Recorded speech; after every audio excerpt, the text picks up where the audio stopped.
stage. Oh, dear God. Ladies and gentlemen, I present to you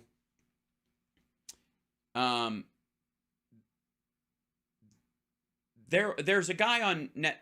Well, Eric Bolling. We've talked to him about many times as Captain Marzipan, as the man who is not afraid to liquefy packing peanuts and have them injected into his cheeks and jaw and forehead and eyelids and anywhere else. I am of the impression that Kimberly Guilfoyle is actually Eric Bolling's drag character at this point. Kimberly Tinfoil. That's we'll work with that one. Yeah. Just for reference, she recently posted a thing about like she can't recognize Gavin Newsom anymore. If I may. With Gavin, there you go. Let's say a page where I put out images. Let's find a picture of where's Kimberly? Is she like a timely, yeah. This is at a certain point I almost have to call bullshit on it being the same person. Like we all change with time, but good. I mean, considering how much the QAnon folks talk about, like, oh my God, that's a clone. They don't even look alike. They're not even fucking trying. Like Kimberly Guilfoyle seems like a prime frigging example. There they are together back in the day. And now she says she can't recognize him. I would like to say, there's, hold on. There's, right here. This is, that's Gavin then. And this is here, hold on. Whoop, let's scroll it. There's Gavin now. There's then, there's now.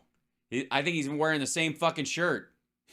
I don't recognize him because I was looking at every other man in the room the rest of the time. Yeah, I mean, he's grayer, but he's the same dude. However, this is, by the way, oh dear, wish us luck. My response to Gavin Newsom. Watch. She's doing this, of course, live, standing in the waters off of Miami Island, I suppose. Why are you in the water? Hi, I'm Kimberly Guilfoyle, sea monster.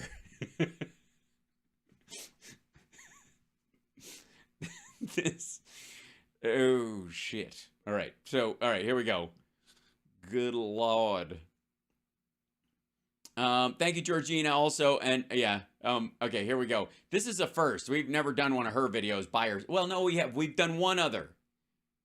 But this is for, well, I gotta see what this is her response to Gavin Newsom. By the way, full disclosure, I do not currently have Gavin Newsom's cell phone number, but I used to a long time ago when he was mayor of San Francisco, because I marched with him from Harvey Milk Square to the Supreme Court building in San Francisco for gay marriage. I participated in a march with him, and he was a good dude, super friendly.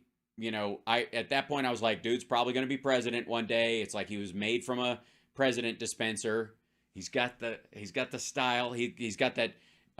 He's like Joel Osteen without all the creepiness.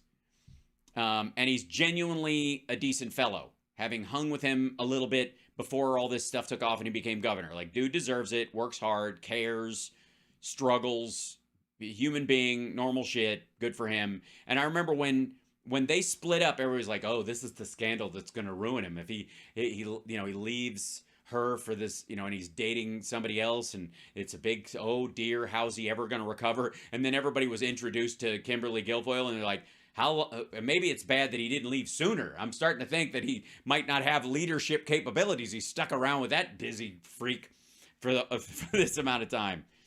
So yeah, Gavin's a good dude. That's my personal opinion, having met him and hung out with him for real. I'm a little, by the way, most of these politicians, for the record, I'm a little saucy for their take. My language and my kind of brashness in places. And on occasion, there are like little conversations about maybe you can come up and campaign for some folks. And I'm like, I gotta tell you, stiff arm me. I'm good on my own. I will do my own thing. But once I get on stage with you, it undercuts what I'm saying. And if I say anything that's gonna get, like it's gonna rattle some cages, you should be able to distance yourself from that. Trust me. Just watch my show and you'll get some good ideas. That's good enough. I'm a one-man think tank. Thanks for watching. Hey everyone, Kimberly Guilfoyle here, and welcome. Did she mispronounce her own name? Guilfoyle? Welcome to my Rumble channel, where thank you for my Rumble channel. I'm here to have. This is my Rumble channel. It's very difficult to have a Rumble channel. facts come first and where news is done right. But the camera is off center and we have to fix it on the fly, even though there are no other angles and we don't know what happened.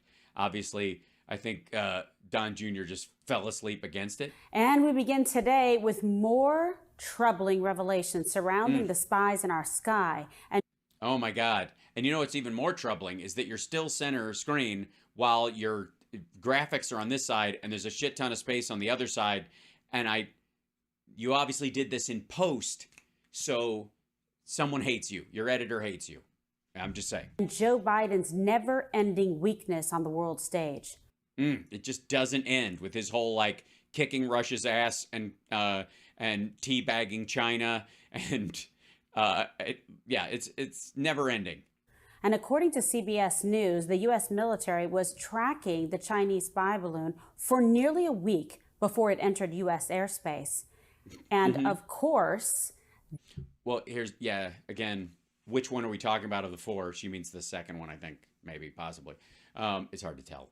But the primary one being is, we don't expect it to come this way. We're tracking a lot of shit. Track everything. Up to a certain point. This explosive report only raises more questions about why the military... About why Donald Trump never saw a single one of these things. Like the Chinese invented balloons after January 6th, they had no choice. Military would be tracking the spy balloon. Let it enter airspace and then let it travel across the country for days. Why was there so much reluctance to take out this spy balloon the second it entered U.S. airspace? Gee, it's a tough one. I'm going to go with these things happen and it's a new discovery. And so what's the process for it landing on someone or somebody's property and them claiming it, what it actually was, because the Chinese weren't claiming it up to that point either. And meanwhile, China is threatening, quote, countermeasures against the U.S. agencies who... Oh dear, where's my pacifier? Countermeasures. They're going to pop our balloons as well. Quick, everyone. You're going to have your birthday parties indoors now. Quick, get thee to Clipper Skateland. Shot down the spy balloon. You can't make this up. Yes, you can. That's not even... That's like it's like a mile. That's like an Onion headline they passed over. Countermeasures? China deployed the balloon in the first place. And yeah, countermeasures, like the fucking nerve, okay? You people, like, fucking, okay? What counter? I'll counter your countermeasures. I'll reach across, I'll snatch your... Now they're trying to pretend they're somehow the victims in all of this? Yes, it's ridiculous. Yeah, we know. State Department said so. Biden said so. It's like, yeah, that's ridiculous. Don't act like you're discovering the pearl clutch. But sadly, under Joe Biden, our adversaries are emboldened. And ballooned, I think is what. While our allies are left wondering what's next. What's after that? Balloons? What's after this? Streamers? Oh, what happens? Cake? Ah, oh, God. How can we... Oops, I knocked my own headphone out. See, this is when... All right. I'm fine. Physical comedy is very difficult in a confined space where you run out of green screen. Okay. Because let's not forget a historic truth that weakness arouses evil. You don't. So that's how you met Don Jr. And that weakness in the face of aggression only invites more aggression. Okay. I gotta just put this out there. There is nothing aggressive about balloons. I'm sorry. There's all this worry right now that somehow they're gonna like they're gonna float an EMP over in a balloon and drop it and that kind of stuff. Like, but we'd be able to see it again for weeks. The wind could change the direction of it and waste billions of dollars worth of gear. It's a stupid idea to start with. If it's got self-propulsion, we'll be able to tell now. We tuned our shit to it. We can see these things now in a way that the Trump administration wasn't even fucking bothering. So the idea that they're gonna do this is just stupid. Secondarily, it's a fucking balloon. Like, this is low-res spy work.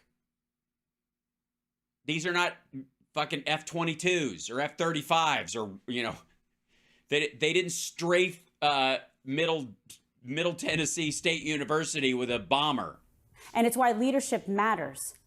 It does. It's the leadership in the face of balloons. By the way, if they need an expert in inflating things that naturally are not... And why the messenger matters.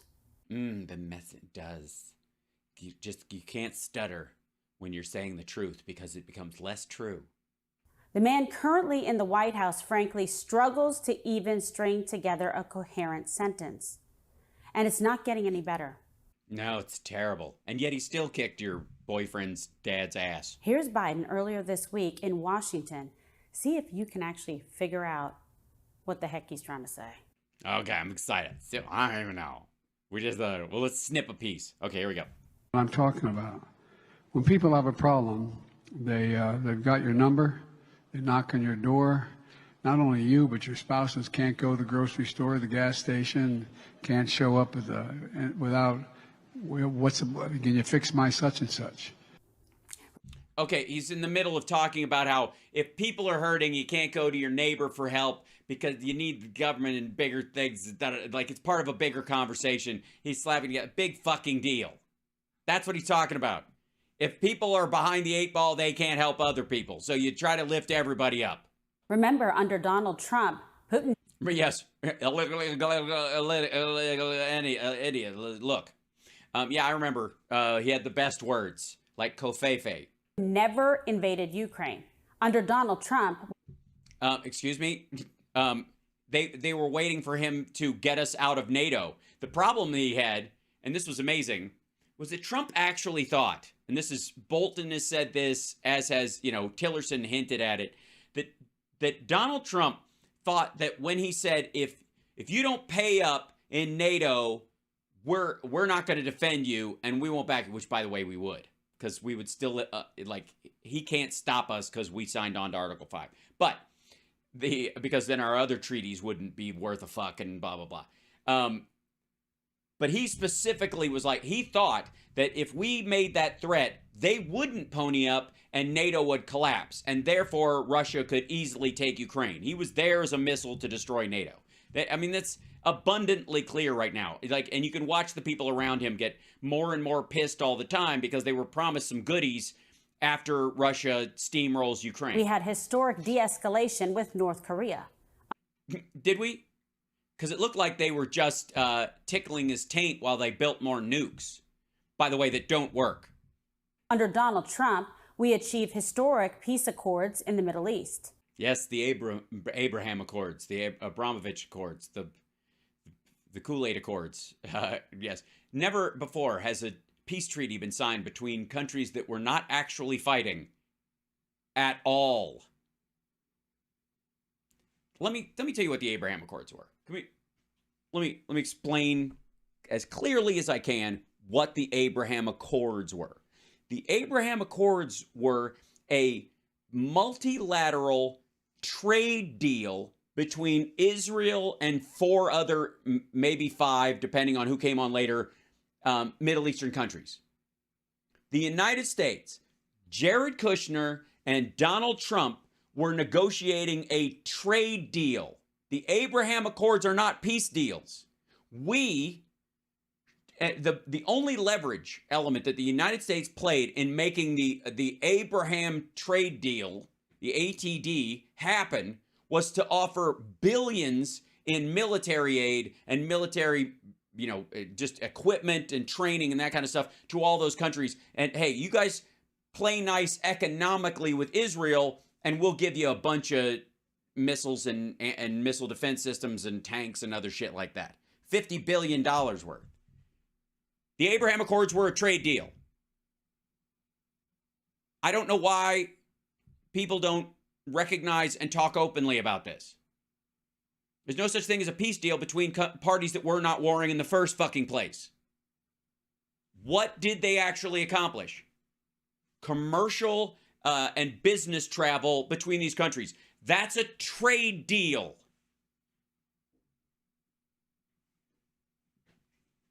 Please, everyone, anytime someone brings up the Abraham Accords, go, it's a trade deal.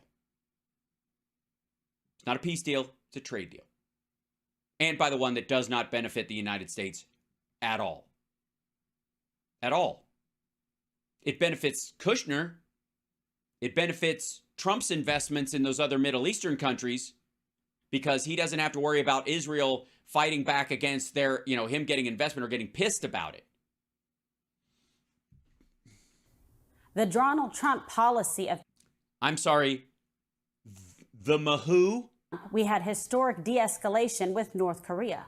Under Donald Trump, we achieved historic peace accords in the Middle East. The Donald Trump policy... The Donald Trump, I see, this is a different guy. Of peace through strength worked.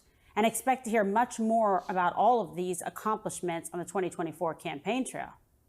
Yeah, you bet, because he's really going to... I hope he mentions his signing of the 2014 VA Choice Act again. Because, nothing really shows leadership, strength, courage, and moral fortitude like taking credit for benefits for veterans that other people got. Which, of course, brings us to another major story, as former South Carolina governor and UN ambassador Nikki Haley officially announced her 2024 presidential campaign. That bitch. Some people look at America and see vulnerability. The socialist left sees an opportunity to rewrite history. China and Russia are on the march. Apparently, Biden's a leader of China. He's waving and Xi Jinping are waving, so they wave together. They're both wavers. All think we can be bullied, kicked around. You should know this about me. I don't put up with bullies. And when you kick back, it hurts them more if you're wearing heels.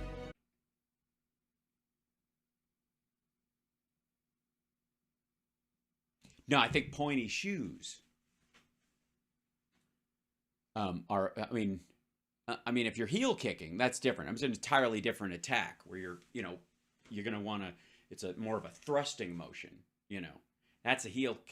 Maybe if you're donkey kicking, that would be true. That's pretty much, yes. If you're wearing heels and you got to do a, back kick like you're escaping, somebody's almost on you and you plant and fire back, to stagger them. If you can get a good chest shot and you're wearing a stiletto, hey, you might get lucky. You might hit the xiphoid process, push that into their liver.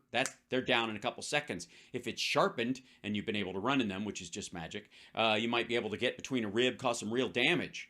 But most of the time, you're going to want a steel-tipped shoe or a pointy shoe so that if you are having to kick into the groin and you're dropping it like that, you want it to bring up and catch as much area as possible. But Nikki knows this. I don't even know why I'm bothering. I'm Nikki Haley, and I'm running for president. I'm Nikki Haley, and I'm here to make an enemy of Donald Trump's followers. Of course, Haley will have a lot to answer for. Oh, yes. Disgusting, disgusting. First of all, how dare she run against Donald Trump? She said repeatedly she wouldn't run in 2024 if Donald Trump was in the race. So what changed? Donald Trump's not really in the race. He announced and then just started golfing. He's dicking around. He's embarrassing himself. He ended up sitting down with Kanye West and Nick Fuentes like 2 weeks after he announced he was running for fucking president. That's what happened. If he'd have started it and then had a rally, and the rally had filled a stadium, and people were like, oh shit, 2 years out, the guy's still got it. She wouldn't have run. But I don't know how any Republican who was thinking about running ever doesn't run right now, considering what a shit show his launch has been. She's been critical of border walls and has been accused of backing open borders. So what? Yes, and that's the important thing. Can you imagine a world? Think about that last sentence. Imagine a world where you politically can, part of your record can be considered what you were accused of by your political opponents. Not what you were guilty of, not what you actually did, not what you said, but anything they say about you, that's part of your record now that you have to answer for. You have to answer for what people make up about you. Not that I'm defending Nikki Haley, but this is more about Kimberly Guilfoyle's, we're 3 sentences into her shitting on Nikki Haley, and that's her anchor. What's her stance on immigration these days? Probably comprehensive immigration reform by the time they get around to it. And in the past, or she's hoping that Biden will get it passed before she gets into office so she can either bitch about it or tack Republican stuff on top of it and claim victory on the Republican side of things. I'm just telling you what they're all going to do. Supported Paul Ryan's plan for entitlement reform. Does she support cuts to Social Security? And like Rick Scott and everybody else? Medicare? These are just a few of the tough questions she can expect to face through primary voters. Yeah, guess what? Trump's going to get the same fucking questions if he ever shows up for any of the debates, which I doubt. I'm just saying. No. Because now more than ever, voters are demanding that their elected leaders actually focus on the issues that matter most, like protecting public safety, protecting property, and protection of our borders. I don't think you want a president. I think you want a dog. But it's these issues that Democrats are the least concerned with and why the stakes could not be higher. Whether it's Joe Biden. We're the least concerned with. Okay, well, at least she's admitting we're concerned with them. Maybe that's progress. I don't know how long the list in her head is. Let's just give her benefit of the doubt. She thinks these are the least of our concerns. And yeah, these are the least of our concerns on a list of 10. In the top 10, they're number 10 and 9 and 7 and 8, maybe 7. We'll rotate around this. Obviously, circus peanuts being readily available in markets all across the country is a constant one that always holds on to number 8 for me. But it's like 100 because it's a million concerns. A lot of things you were concerned about. Or Gavin Newsom. Uh-oh. Or whoever else. Democrats in 2024 are going to have so much to answer for. Yes, they are. How dare they bring down unemployment this much? How dare they stabilize the economy and bring it in with a soft landing post-COVID? How dare they actually have an infrastructure bill passed? How dare they remove lead pipes from it? How dare they back Ukraine against Russia when Russia's really the good guys and Ukraine shouldn't have been wearing that short skirt? How dare they collapse the tech sector in China in one fell swoop? And so many failures to try and make sense of and explain.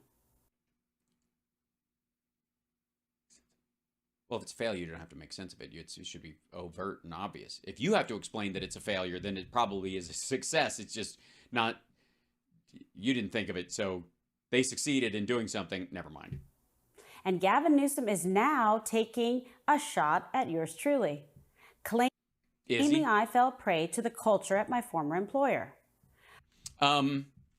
Yeah, I think he's being nice to you. Because, if I may,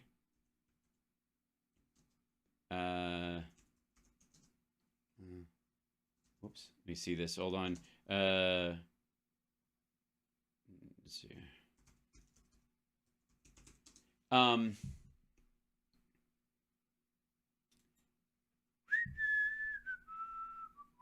Yeah,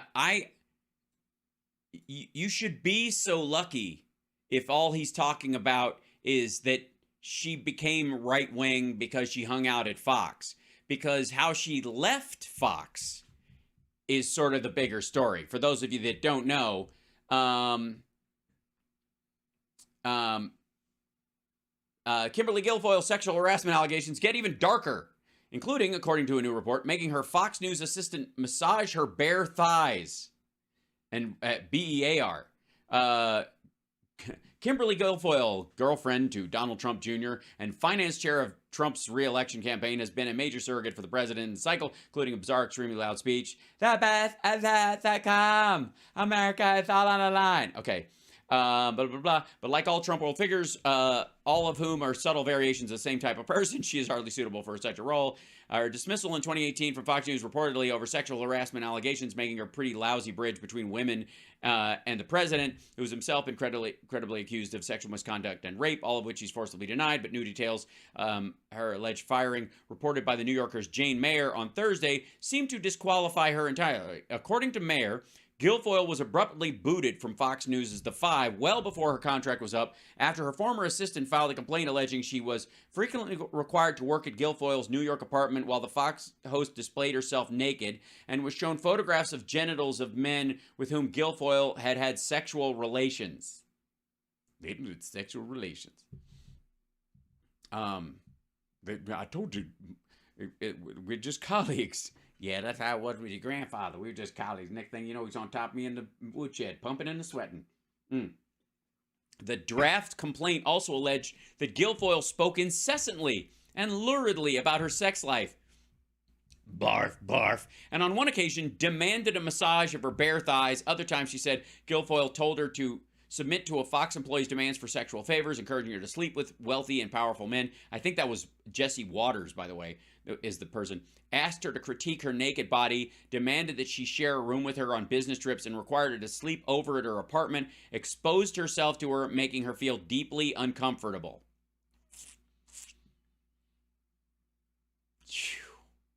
When the network began looking into the allegations in 2017 as part of its broader internal inquiry into sexual misconduct, Mayer reported Guilfoyle offered her assistant money to keep quiet and threatened her with retaliation if she spoke up. Good people. That's why the Flashpoint people love her. The former assistant, who was not identified in the New Yorker's report, was eventually paid more than $4 million by Fox News over the matter, and Guilfoyle was sacked. Guilfoyle, who denied the allegations to the New Yorker through a statement, found a soft place to land on the Team Trump, of course. Blah, blah, blah. Okay, but anyways, there we go. So that's that whole... him saying that she just turned right-wing because she was hanging out at Fox is in many ways like he's being nice. But let me ask all of you, Yes, let me ask all of you. That's the kind of Freudian slip we'd expect from Kimberly Guilfoyle. Run that by me again. Run that by me again. That's the greatest thing since Space Force, not since the Ass Force. taking a shot at yours truly, claiming I fell prey to the culture at my former employer. But let me ask all of you. Yes, let me ask all of you. I think I'd rather you not, ma'am. Thank you. I'm not here to yuck anybody's yum. There are plenty of ass people out there. I'm not one of them. I think it's one of the things that everybody has, and I'm sort of particular. I like my sexual parts to be less generic. That's why I'm not into elbows or knees either. Feet, not. Yeah. See those all the time. Those exist. Yeah. Ass, is it? Okay. Mm-hmm. Do you see me as someone led by others? I've been a conservative, proudly, since I could first vote at 18 years of age. Yeah, that's not what Trump world is about. It's not about conservatism. It's effectively like 8-bit monarchy. I didn't change. He did. Oh my God. He started to care about people and it fucking grossed me out. I was like Like at one point, he wouldn't even spit in my mouth anymore. And I'm like, what has happened to you? And frankly, the policies of the failed left are on full display in California. And let's just be honest. You mean where they went from like the 8th biggest economy in the world to the 7th? Gavin has always wanted to be president. But the far left lunacy of California. But yeah, so have I. I mean, it's on my constant lateral list with astronaut comedian and comedian astronaut, depending on which job I had first. I was 6 at the time. California is what he and so many others want to bring to the rest of the country. Wealth, prosperity, and industry. And it's why the America First agenda is so important, and why free speech and free and independent voices are so important. Like my show. Right. This is like that. Just his just the fact that California is a state is an attempt to deny me, Kimberly Guilfoyle, my own free. Oh, that's why I'm on Rumble. Because it doesn't matter how good the policy is if you can't get the message out.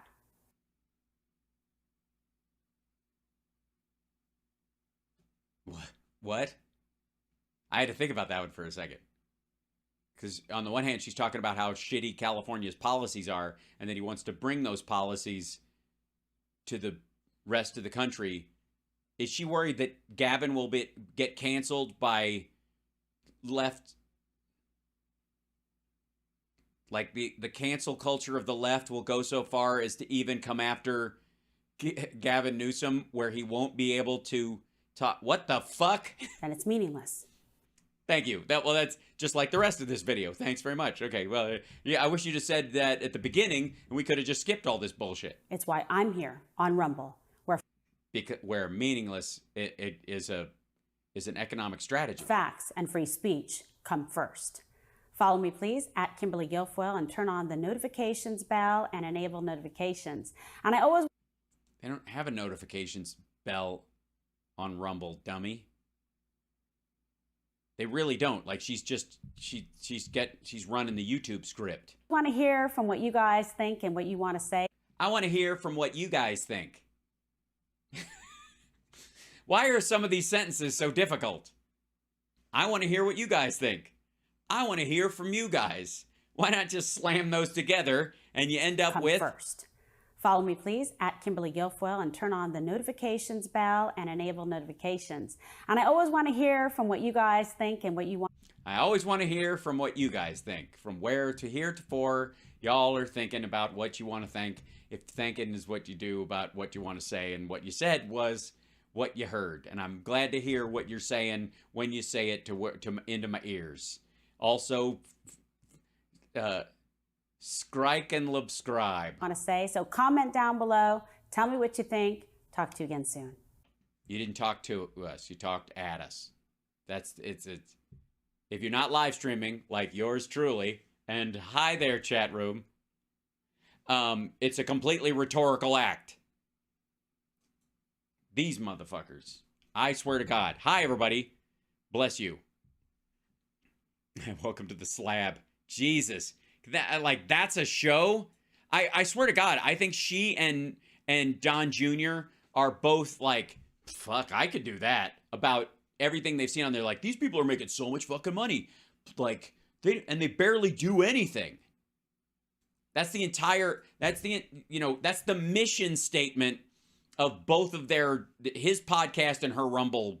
I dare I call it a channel? It's like little blurbs. Like, fucking enough, guys.